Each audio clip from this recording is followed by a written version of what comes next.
Good morning students. अभी तक अपन ने जो देखा था वो देखा था डैनियल सेल, और डैनियल सेल का वैद्युत वाहक बल अपन ने ज्ञात कर लिया था। और जो अपने पास में डैनियल सेल का वैद्युत वाहक बल आया था, विद्युत वाहक बल किसके लिए देखा था? डैनियल सेल के लिए। और कितना देखा था? 1.10 वोल्ट ये निकल कर आया था। तो यहाँ पे जो नेक्स्ट पॉइंट है अपना वो होता है सेल का वैद्युत वाहक बल। तो देखिए सेल का वैद्युत वाहक बल होता क्या है? सेल का विद्युत वाहक बल, तो ये क्या होता है इसको दिखाते हैं अपन सेल विभव से, और शॉर्ट में लिखते हैं EMF। इसके द्वारा इसको प्रदर्शित किया जाता है। तो होता क्या है, जो खुला परिपथ होता है इसमें कोई भी जो सेल है उनके दोनों इलेक्ट्रोडों के विभव का अंतर सेल का सेल विभव कहलाता है। तो खुले परिपथ में सेल के दोनों इलेक्ट्रोडों के विभव का अंतर सेल विभव कहलाता है। तो क्या लिखा जा सकता है? EMF किसी भी सेल के लिए जो होता है ये क्या होता है? E cathode minus E anode, और इसे ही क्या कहा जाता है? सेल विभव कहा जाता है। पर कंडीशन ध्यान रखनी है, परिपथ क्या होना चाहिए? खुला परिपथ होना चाहिए। दूसरा जो सेल का विद्युत वाहक बल होता है उसको किससे दिखाया जा सकता है? EMF बराबर होता है W/Q। W क्या होता है? सेल द्वारा किया गया विद्युत कार्य, और Q क्या होता है? प्रवाहित आवेश। तो इसके द्वारा भी इसको प्रदर्शित किया जा सकता है। तो क्या कह सकते हैं अपन यहाँ पे? यदि Q है इसको कर दें 1, तो EMF इज इक्वल देन क्या आ जाएगा? W। तो डेफिनेशन क्या निकलेगी? ध्यान से देखना है इसको। किसी भी सेल का सेल विभव या वैद्युत वाहक बल सेल द्वारा किए गए उस विद्युत कार्य के बराबर होता है जो सेल में 1 कूलाम्ब आवेश प्रवाहित करता है। तो दोबारा सुन लीजिए, जो अपन ने देखा है Q को 1 किया है, EMF इज इक्वल देन क्या आ जाएगा? W। तो किसी भी सेल का सेल विभव या विद्युत वाहक बल सेल द्वारा किए गए उस विद्युत कार्य के बराबर होता है जो परिपथ में 1 कूलाम्ब आवेश को प्रवाहित करता है। तो इसके यदि मात्रक की बात करें EMF की, तो यदि अपने पास में क्या हो? W बराबर हो 1 जूल और Q बराबर क्या हो? 1 कूलाम्ब, तो इसका मान निकल कर आएगा 1 वोल्ट। तो यहाँ पर जो EMF होगा उसका मात्रक क्या होता है? वोल्ट। यदि 1 वोल्ट की आपको डेफिनेशन देनी है तो इस स्थिति में क्या लिखना है? 1 वोल्ट क्या है? सेल का विद्युत वाहक बल। तो क्या होगा, यदि किसी सेल द्वारा परिपथ में 1 कूलाम्ब आवेश प्रवाहित करने के लिए 1 जूल विद्युत कार्य किया जाता है, तो जो सेल का विद्युत वाहक बल होता है या सेल विभव होता है वो 1 वोल्ट होता है। तो इस प्रकार से अपन किसकी परिभाषा दे सकते हैं? यहाँ पर वोल्ट को परिभाषित कर सकते हैं या वोल्ट की परिभाषा दे सकते हैं। दूसरा पॉइंट आता है अपने पास में सेल विभवांतर। दोनों में छोटा सा डिफरेंस है। सेल विभव परिपथ कैसा था? खुला, कोई धारा प्रवाहित नहीं होती है, लेकिन सेल विभवांतर किस में ज्ञात किया जाता है? बंद परिपथ में ज्ञात किया जाता है। तो इसको कहाँ पर ज्ञात करते हैं अपन? बंद परिपथ में। और देखो बंद परिपथ में कोई भी जो सेल है उसके इलेक्ट्रोड के विभव का अंतर सेल विभवांतर कहलाता है। तो डेफिनेशन दोनों की सेम है। यदि खुले परिपथ में देख रहे हैं दोनों इलेक्ट्रोडों के विभव का अंतर, तो उसे क्या कहा जाएगा? सेल का विद्युत वाहक बल या सेल विभव। लेकिन यदि इसको बंद परिपथ में देखा जाता है तो क्या कहा जाता है? इसको सेल का विभवांतर। और किस में देखा जाता है? इसको बंद परिपथ में देखा जाता है। एक चीज ध्यान रखना, जब परिपथ बंद है तो परिपथ में क्या प्रवाहित होती है? धारा। और धारा प्रवाहित होने के कारण सेल विभवांतर होते हैं, इनके मान सेल विभव की अपेक्षा कुछ कम होते हैं। ये आपको यहाँ पर ध्यान रखना है। क्वेश्चन कई बार पूछता है सेल विभव और सेल विभवांतर में अंतर लिखिए। तो एक तो है अपने पास में सेल विभव और दूसरा है सेल विभवांतर। तो इनकी जो डेफिनेशन थी ये इनका फर्स्ट अंतर होगा। क्या होगा? खुले परिपथ में किसी भी सेल के इलेक्ट्रोडों के विभव का अंतर सेल विभव कहलाता है। और यहाँ पर क्या लिखना है आपको? बंद परिपथ में किसी भी सेल के इलेक्ट्रोडों के विभव का अंतर सेल का विभवांतर कहलाता है। दूसरा क्या होता है? इसके जो मान होते हैं किसी भी सेल के अधिकतम वैद्युत वाहक बल के समान होते हैं, जबकि इसके मान इसकी अपेक्षा कुछ कम होते हैं। रीज़न मैंने पहले आपको बता दिया है, क्योंकि बंद परिपथ में ज्ञात करेंगे तो धारा प्रवाहित होगी, और धारा प्रवाहित होगी तो मान इसकी अपेक्षा कुछ कम आएंगे। सेल विभव का मापन जो होता है ये करते हैं अपन विभव मापी के द्वारा, जबकि विभवांतर का जो मापन होता है ये किया जाता है वोल्ट मीटर के द्वारा। कई बार क्रिएटिविटी में क्वेश्चन पूछ सकता है कि जो सेल विभव होता है इसका मापन वोल्ट मीटर द्वारा नहीं किया जा सकता है, क्यों? तो देखिए इसका आंसर क्या होगा। जब वोल्ट मीटर को अपन सेल से संयुक्त करते हैं तो परिपथ बंद हो जाता है, जिससे परिपथ में विद्युत धारा प्रवाहित होने लगती है, और इस स्थिति में ज्ञात किया गया मान फिर बंद परिपथ में होता है तो वो क्या होता है? सेल विभवांतर होता है, न कि सेल विभव। या यूँ कह सकते हैं कि वोल्ट मीटर लगाने पर परिपथ में धारा प्रवाहित होने लगती है, इसलिए सेल विभव का मान इसके द्वारा ज्ञात नहीं किया जा सकता है। तो किसके द्वारा ज्ञात किया जाता है? विभव मापी के द्वारा ज्ञात किया जाता है। तो ये था अपने पास में सेल विभव और विभवांतर। अब बात करते हैं इलेक्ट्रोड विभव की। देखिए यहाँ पर अपन ने क्या किया है? EMF ज्ञात किया है, तो इलेक्ट्रोड विभव को आपस में क्या किया है? लैप्स किया है। तो अपने पास में आता है मानक इलेक्ट्रोड विभव या इलेक्ट्रोड विभव। जैसे मानक की बात करें तो सेल विभवांतर या सेल विभव भी मानक परिस्थितियों में उसी के अकॉर्डिंग दिया जा सकता है। तो अपने पास में आता है मानक इलेक्ट्रोड विभव। इसको समझने से पहले सबसे पहले देखते हैं इलेक्ट्रोड विभव होता क्या है, या इलेक्ट्रोड विभव की उत्पत्ति कैसे होती है। देखिए अपने पास में क्या है?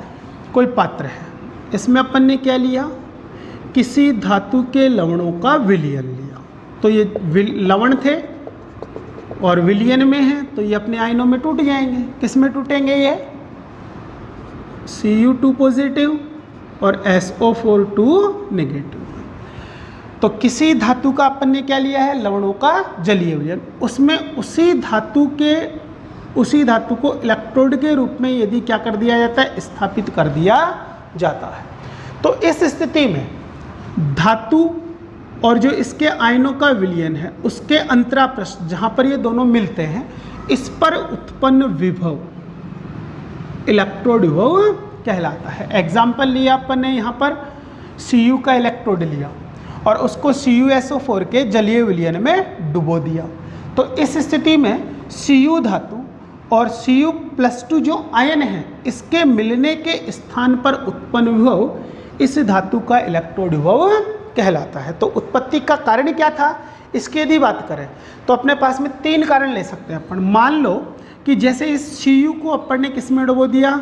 Cu धातु के इलेक्ट्रोड को CuSO4 में, और यदि कोई क्रिया नहीं होती है तो यहाँ पर विभव उत्पन्न नहीं होगा। लेकिन CuSO4 का विलयन लिया और इसमें Cu धातु को इलेक्ट्रोड के रूप में डाला, और यदि क्या होता है? विलयन के Cu+2 आयन इलेक्ट्रॉन ग्रहण करते हैं और Cu के रूप में परिवर्तित होकर धातु पे चले जाते हैं, तो इस स्थिति में विभव उत्पन्न हो जाएगा। नेक्स्ट स्थिति समझिए। यदि CuSO4 विलयन है, इसमें अपन ने Cu का इलेक्ट्रोड स्थापित किया और Cu जो परमाणु थे ये इलेक्ट्रॉन त्यागते हुए Cu+2 में बदलें और विलयन में प्रवेश कर जाएं, तो इस स्थिति में भी क्या हो जाएगा? विभव उत्पन्न हो जाएगा। तो विभव उत्पन्न होने का कारण क्या है? अभिक्रिया है। या तो ऑक्सीकरण अभिक्रिया हो सकती है या अपचयन अभिक्रिया हो सकती है। लेकिन यदि ऑक्सीकरण की क्रिया से विभव उत्पन्न होता है तो उसको कहा जाता है ऑक्सीकरण विभव, और अपचयन की क्रिया से विभव उत्पन्न होता है तो उसको कहा जाता है अपचयन विभव। तो इलेक्ट्रोड विभव क्या था किसी धातु को उसके आयनों के विलयन में डुबोने पर धातु और आयनों के अंतरापृष्ठ पर उत्पन्न हुआ इलेक्ट्रोड विभव था। ठीक है, जब धातु और आयनों के मध्य कोई क्रिया नहीं होती है तो विभव उत्पन्न नहीं होता है। लेकिन यहाँ पे क्रिया क्या हो रही है, Cu+2 आयन है, 2 इलेक्ट्रॉन ले रहे हैं, Cu में बदल रहे हैं, तो रिएक्शन क्या हो रही है इसको समझिए। Cu+2 था, 2 इलेक्ट्रॉन ग्रहण किए और Cu में रूपांतरित हो गया। तो ये जो क्रिया होगी ये कौन सी क्रिया है, अपचयन की क्रिया है। तो यदि अपचयन की क्रिया से विभव उत्पन्न होता है तो इसको क्या कहा जाता है, अपचयन विभव। और ध्यान रखिए हमेशा जो सेल की कैलकुलेशन होती है वहाँ पे अपचयन विभव को काम में लिया जाता है। यहाँ पर क्या हो रहा है, Cu था, किस में बदल रहा है, Cu+2 में, और 2 इलेक्ट्रॉन बाहर निकाल रहा है। तो कौन सी क्रिया होगी ये, ऑक्सीकरण। तो ऑक्सीकरण की क्रिया से उत्पन्न जो विभव होता है उसको क्या कहा जाता है, ऑक्सीकरण विभव कहा जाता है। तो जो इलेक्ट्रोड विभव होते हैं 2 प्रकार के हो सकते हैं, एक तो अपचयन विभव हो सकता है और दूसरा ऑक्सीकरण विभव हो सकता है। यदि इलेक्ट्रोड विभव किसके कारण उत्पन्न होता है, अपचयन की क्रिया के कारण, तो इसे अपचयन विभव कहा जाएगा, और ऑक्सीकरण की क्रिया से उत्पन्न होता है तो इसे ऑक्सीकरण विभव कहा जाएगा। ये छोटा सा एग्जाम्पल अपन ने देखा था, उसके लिए देखते हैं। Cu+2 2 इलेक्ट्रॉन लेकर Cu में बदल रहा है, तो इसका जो अपचयन विभव होगा ये कितना होगा अपने पास में, +0.34 ये होगा। और यदि Cu इलेक्ट्रॉन त्याग रहा है और Cu+2 में बदल रहा है तो इसका जो ऑक्सीकरण विभव होगा ये होगा -0.34। तो क्या कह सकते हैं, एक ही धातु के लिए अपचयन विभव और ऑक्सीकरण विभव के मान समान होते हैं, आंकिक मान समान होते हैं, लेकिन इनके चिन्ह परस्पर विपरीत होते हैं। तो आंकिक मान समान होंगे लेकिन चिन्ह इनके परस्पर क्या होते हैं, विपरीत। अब क्या देखते हैं, जो अपना मेन पॉइंट था मानक इलेक्ट्रोड विभव। तो मानक परिस्थितियों में यदि इलेक्ट्रोड विभव ज्ञात किया जाता है तो इसको मानक इलेक्ट्रोड विभव कहा जाता है। तो परिस्थितियां क्या क्या डालनी है, 298 केल्विन तापमान, 1 वायुमंडलीय दाब और धातु आयनों की 1 मोलरता। इस स्थिति में जो इलेक्ट्रोड विभव होगा उसको कहते हैं मानक इलेक्ट्रोड विभव। तो आपको डेफिनेशन क्या लिखनी है, 298 केल्विन तापमान तथा 1 वायुमंडलीय दाब पर किसी धातु को उसके 1 मोलरता वाले विलयन में डुबोने पर धातु और विलयन की अंतरापृष्ठ पर उत्पन्न विभव मानक इलेक्ट्रोड विभव कहलाता है। तो इस प्रकार से मानक इलेक्ट्रोड विभव को परिभाषित किया जा सकता है। अब देखो यदि अपने को इलेक्ट्रोड विभव ज्ञात करना है, इलेक्ट्रोड विभव का मापन, तो इसके लिए अपन किसको काम में लेते हैं, SHE स्टैंडर्ड हाइड्रोजन इलेक्ट्रोड। इसको कहा जाता है मानक हाइड्रोजन इलेक्ट्रोड। और जो मानक हाइड्रोजन इलेक्ट्रोड होता है इसका दूसरा नाम होता है संदर्भ इलेक्ट्रोड। और स्वेच्छा से इसका जो विभव होता है इसको शून्य माना जाता है। स्वेच्छा से कितना मान लिया जाता है, इसको शून्य मान लिया जाता है। तो देखिए मानक हाइड्रोजन जो इलेक्ट्रोड था इसे क्या कह रहे हैं अपन, संदर्भ इलेक्ट्रोड, और स्वेच्छा से इसके विभव को कितना मान लेते हैं, 0। अब कभी भी अपने को यदि किसी एकल इलेक्ट्रोड का विभव ज्ञात करना है तो उसके लिए एक सेल का निर्माण करेंगे। सेल में जिस धातु का इलेक्ट्रोड विभव ज्ञात करना है या जिस इलेक्ट्रोड का इलेक्ट्रोड विभव ज्ञात करना है उस अर्ध सेल को एक तरफ लेंगे और SHE जो होगा इस अर्ध सेल को एक तरफ, और दोनों को मिलाकर एक पूर्ण सेल बनाएंगे। उस सेल का जो विद्युत वाहक बल होगा वो ही इस अज्ञात धातु का इलेक्ट्रोड विभव होगा। तो इसके लिए सबसे पहले देखो अपन किसको देखते हैं, SHE को।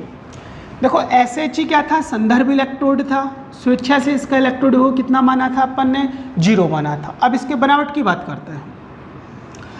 तो SHE में क्या होता है, एक पात्र होता है जिसमें 1 मोलरिटी का HCl विलयन भर लिया जाता है। मोलरता कितनी होती है, 1। इसमें एक कांच की ट्यूब होती है इस प्रकार से जिसमें PT का तार फ्यूज्ड रहता है। यहाँ पर ये होता है प्लेटिनम का तार, और नीचे क्या होता है, इसके प्लेटिनम की एक ग्रिड लगी रहती है जो कि इलेक्ट्रोड का कार्य करती है। तो यहाँ पर होता क्या है, ये क्या था यहाँ पर पीटी का तार था, ये क्या था पीटी इलेक्ट्रोड, इसलिए काम में लेते हैं क्योंकि पीटी क्या होता है अक्रियाशील होता है, तो ये स्वयं यहाँ पर रासायनिक अभिक्रिया में भाग नहीं लेगा। अब इस सेल में क्या करते हैं, एक वायुमंडलीय दाब पर H2S गैस प्रवाहित करते हैं। तो इस स्थिति में दो अभिक्रिया इस सेल में संपन्न हो सकती हैं। एक तो क्या हो सकता है ऑक्सीकरण हो सकता है, और दूसरा क्या हो सकता है अपचयन हो सकता है। तो देखो ऑक्सीकरण कैसे हो, ये जो H2 है ये H पॉजिटिव में ऑक्सीकृत हो सकती है, जैसे हाफ H2 है कन्वर्ट इन H पॉजिटिव और 1 इलेक्ट्रॉन यहाँ से रिलीज कर दे। तो ये क्रिया किसकी होगी ऑक्सीकरण की, और जब सेल में ऑक्सीकरण की अभिक्रिया संपन्न होगी तो इसको दूसरे सेल के या अर्ध सेल के सापेक्ष किसके रूप में काम में लेंगे, एनोड के रूप में काम में लेंगे। यदि अपचयन की क्रिया संपन्न हो रही है तो क्या हो सकता है, विलयन है HCl किस में टूटेगा H पॉजिटिव और Cl नेगेटिव में। तो विलयन के H पॉजिटिव आयन यदि इलेक्ट्रॉन ग्रहण करते हैं और H2 गैस का निर्माण कर लेते हैं तो क्रिया कौन सी होगी अपचयन। और जब अर्ध सेल में अपचयन की अभिक्रिया संपन्न हो रही है तो दूसरे अर्ध सेल के सापेक्ष इसको किसके रूप में प्रयुक्त किया जाता है, कैथोड के रूप में प्रयुक्त किया जाता है। तो यदि किसी इलेक्ट्रोड का, मान लो अपने को इस Cu इलेक्ट्रोड का इलेक्ट्रोड विभव ज्ञात करना है, तो इसके लिए क्या करेंगे, आधा सेल तो ये लेंगे और आधा सेल ये लेंगे, दोनों को परस्पर जोड़ देंगे, तो इस पूरे सेल का जो विद्युत वाहक बल होगा वो इस Cu का इलेक्ट्रोड विभव होगा। तो इसके लिए इसको किसके रूप में प्रयुक्त किया जाएगा, या तो एनोड के रूप में या फिर कैथोड के रूप में। एग्जाम्पल देखेंगे नेक्स्ट। तो अब देखो यदि अपन क्या कर रहे हैं, SHE को एनोड के रूप में काम में ले रहे हैं तो इसका सेल फॉर्मूला क्या लिखना है, और कैथोड के रूप में काम में ले रहे हैं तो इसका सेल फॉर्मूला क्या लिखना है।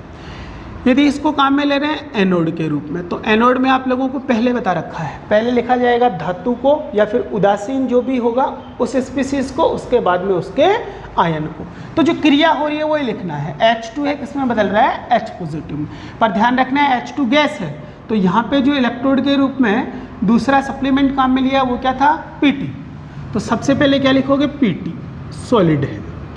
अब जो क्रिया हो रही है वो क्या हो रहा है H2 कहाँ पे डाला है, एक वायुमंडलीय दाब पर, और किस में बदल रहा है H पॉजिटिव में, और मोलरिटी कितनी ली अपन ने 1m। तो यदि इस SHE को दूसरे अर्ध सेल के सापेक्ष एनोड के रूप में काम में लेंगे तो इस अर्ध सेल का सेल सूत्र क्या होगा ये वाला। यदि इसको किसके रूप में काम में लेते हैं कैथोड के रूप में, तो जस्ट उल्टा करना है भाई, क्रिया क्या हो रही है अपचयन की, तो H पॉजिटिव और उधर क्या है H2, तो पहले आयन को लिखते हैं फिर जो उदासीन स्पीसीज होती है उसको लिखा जाता है। तो पहले क्या लिखोगे H पॉजिटिव 1 मोलरिटी है, फिर क्या लिखोगे H2 एक वायुमंडलीय दाब पर है, और PT यहाँ पर क्या करता है एक तरह से जो है वायर जोड़ने के लिए इलेक्ट्रोड का कार्य करता है, पर यहाँ पर PT इलेक्ट्रोड पर कौन सी गैस है H2, तो इसको संयुक्त रूप से इस प्रकार से लिखा जाएगा। तो अपन ने क्या देखा, SHE के द्वारा यदि अपने को किसी इलेक्ट्रोड का इलेक्ट्रोड विभव ज्ञात करना है तो उस स्थिति में जो दूसरा इलेक्ट्रोड है उसको इसके सापेक्ष जोड़ेंगे, जो सेल बनेगा उसका विद्युत वाहक बल ही उस इलेक्ट्रोड का इलेक्ट्रोड विभव होगा। मान लो अपने को Zn इलेक्ट्रोड का इलेक्ट्रोड विभव ज्ञात करना है। एग्जाम्पल देखते हैं। तो Zn इलेक्ट्रोड को इसके सापेक्ष जोड़ा, तो ये तो जुड़ा किसके रूप में एनोड के रूप में, और SHE जुड़ा किसके रूप में कैथोड के रूप में। तो इस स्थिति में सेल का विद्युत वाहक बल जो होता है ये प्राप्त होता है 0.76 वोल्ट, ये प्रयोग द्वारा ज्ञात किया जाता है। तो यहाँ पर क्या होगा, ई सेल पूरे सेल के लिए जिसमें Zn का इलेक्ट्रोड यहाँ पर दूसरे पात्र में लगाएंगे वो एनोड है और ये वाला कैथोड है। तो इसके लिए ई कैथोड माइनस ई एनोड, ई सेल कितना आ रहा था प्रयोगों से 0.76 वोल्ट। ई कैथोड संदर्भ इलेक्ट्रोड है, इसका इलेक्ट्रोड विभव कितना माना जाता है 0। ई एनोड Zn के लिए है, ये अपने को ज्ञात करना है। तो EZn बराबर कितना आ जाएगा, इसको इधर ले लिया तो इधर जाएगा तो माइनस में हो जाएगा, तो माइनस 0.76 वोल्ट। तो इस प्रकार से SHE की सहायता से अपन किसी भी इलेक्ट्रोड का इलेक्ट्रोड विभव ज्ञात कर सकते हैं। अब यहाँ पर ये जो सेल बना जिसमें Zn को एनोड के रूप में लिया है, SHE को कैथोड के रूप में, यदि इसका सेल फॉर्मूला पूछता है, कई बार पूछ लेता है कि Zn इलेक्ट्रोड है उसको एनोड के रूप में SHE के सापेक्ष प्रयुक्त किया गया है, तो निर्मित सेल का सेल फॉर्मूला लिखिए। तो Zn एनोड है, SHE कैथोड है, तो कैथोड का फॉर्मूला ये ऐसे कैसे लिख दोगे, और एनोड किसका है, Zn का, तो क्या लिखोगे, Zn है किस में बदलता है, Zn+2 में, सांद्रता 1 मोलरिटी, साल्ट ब्रिज लगा दो और कैथोड को उठा के ऐसे की ऐसे लिख दो, H positive 1 molarity, H2 1 ATM और आगे क्या लिख दोगे, PT, बन गया सेल फॉर्मूला। यदि क्या हो, जैसे दूसरा क्वेश्चन पूछ ले कि Cu इलेक्ट्रोड को SHE के सापेक्ष कैथोड के रूप में प्रयुक्त किया गया है, तो निर्मित सेल का सेल फॉर्मूला लिखिए। तो यहाँ पर SHE खुद क्या होगा, एनोड, तो एनोड के लिए इस प्रकार से प्रदर्शित करते हैं, तो पहले इसको लिखो, PT है, सॉलिड है, H2 है, 1 ATM है, फिर H पॉजिटिव है, 1 इसकी मोलरिटी है, ये अपने पास में हो गया एनोड। अब कैथोड लिखना है तो साल्ट ब्रिज लगा दो, 2 खड़ी लाइन, और कैथोड किसका बता रहा है ये, Cu का, तो पहले किसको लिखोगे, आयनों को, मोलरिटी कितनी है 1, और फिर किसको लिखोगे, धातु को। तो इस प्रकार से सेल सूत्र भी इसके द्वारा लिखे जा सकते हैं। अब आप लोगों के सामने जो समस्या उत्पन्न होती है वो क्या होती है, किस रूप में लिखें, तो ये पहले से ही आपको बताएगा कि इसके किसी भी इलेक्ट्रोड के सापेक्ष इसको कैथोड के रूप में लिया गया है कि एनोड के रूप में, फिर उस हिसाब से आपको सेल सूत्र लिखना होता है। दिमाग में ये चीज़ सेट करनी है कि यदि एनोड के रूप में लिख रहे हैं तो सेल फॉर्मूला SHE के लिए ये वाला होता है, और कैथोड के रूप में लिख रहे हैं तो SHE के लिए सेल फॉर्मूला ये वाला होता है। तो ये बात थी अपने पास में SHE मानक हाइड्रोजन इलेक्ट्रोड की, ये पार्ट भी अपने पास में क्या है, इम्पोर्टेंट है। ठीक है स्टूडेंट्स, अब यहाँ पर क्या है, जो SHE अपन काम में ले रहे हैं, अपन ने किसको काम में लिया है, मानक हाइड्रोजन इलेक्ट्रोड को, तो इसकी सहायता से यदि किसी इलेक्ट्रोड का इलेक्ट्रोड विभव ज्ञात करना है तो उस स्थिति में क्या होता है, अपने को बहुत धैर्य की आवश्यकता होती है। रीज़न क्या होता है कि यहाँ पर कुछ चेंजेस होते हैं। एक तो क्या होगा, ये H पॉजिटिव आयनों की सांद्रता इस इलेक्ट्रोड पर बढ़ जाएगी, मतलब ये स्थिर सेल नहीं होगा या पुनरुत्पादनीय विद्युत धारा उत्पन्न नहीं करता है। दूसरा ये कैसा होता है, अनुत्क्रमणीय होता है। और तीसरा क्या होता है, इसका जो ताप गुणांक होता है ये अधिक होता है। इसलिए सरलता से SHE के द्वारा किसी इलेक्ट्रोड के इलेक्ट्रोड विभव का मापन नहीं किया जा सकता है। तो इसके लिए किसको काम में लिया जाता है, फिर मानक वेस्टर्न सेल को काम में लिया जाता है। तो मानक वेस्टर्न सेल जो होगा वो नेक्स्ट वीडियो में देखेंगे, पर एक छोटा सा पार्ट होता है विद्युत रासायनिक श्रेणी, जो धातु के ऑक्सीकरण विभव या अपचयन विभव के अकॉर्डिंग लिखी जाती है। तो एक छोटा सा टॉपिक है, उसको यहीं पे क्लियर कर लेते हैं। तो वो होता है अपने पास में विद्युत रासायनिक श्रेणी। देखो विद्युत रासायनिक श्रेणी होती क्या है, तत्वों को उनके अपचयन विभव के, ध्यान रखना है, मैंने बार बार रिपीट किया है ये कि कहीं पे भी सेल के न्यूमेरिकल होंगे तो अपचयन विभव को काम में लेंगे, ऑक्सीकरण विभव को काम में नहीं लेना है। दूसरी बात ये अपने पास में विद्युत रासायनिक श्रेणी की, तो इसमें भी क्या करते हैं, तत्वों को अपचयन विभव के बढ़ते हुए क्रम में व्यवस्थित करने पर इनकी जो श्रेणी प्राप्त होती है उसे क्या कहा जाता है, विद्युत रासायनिक श्रेणी। और ये जो होती है इसको धातुओं की सक्रियता श्रेणी भी कहते हैं। ध्यान रखना, इसमें उल्टा रहेगा। सक्रियता श्रेणी क्यों कहते हैं, क्योंकि इसमें धातुओं को क्रियाशीलता के घटते हुए क्रम में व्यवस्थित किया जाता है। अब यहाँ पर विद्युत रासायनिक श्रेणी की बात करते हैं तो H2 यहाँ पर मिड में आता है। इससे ऊपर जो भी एलिमेंट्स आएंगे उनके अपचयन विभव के मान होंगे नेगेटिव, और इसके नीचे जो आएंगे उनके अपचयन विभव के मान होंगे पॉजिटिव। जिनके लिए अपचयन विभव के मान नेगेटिव हैं इनकी इलेक्ट्रॉन त्यागने की प्रवृत्ति अधिक होगी, अर्थात ये सरलता से क्या हो जाएंगे, ऑक्सीकृत। जिनके लिए इसके मान पॉजिटिव हैं अपचयन विभव के, उनकी इलेक्ट्रॉन ग्रहण करने की प्रवृत्ति अधिक होगी, अर्थात ये सरलता से क्या हो जाएंगे, अपचयित हो जाता है।